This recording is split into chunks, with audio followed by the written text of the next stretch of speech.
Ininpak na urusan, ininpak katitiro, di gamanan magsarangkay, problema magpinaambitay.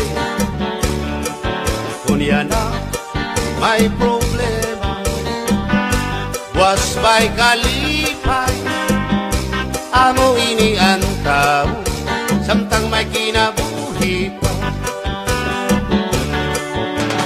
Magpinuli ka, magtinabangay kita, problema nga mabukat kung pag-urusahan mag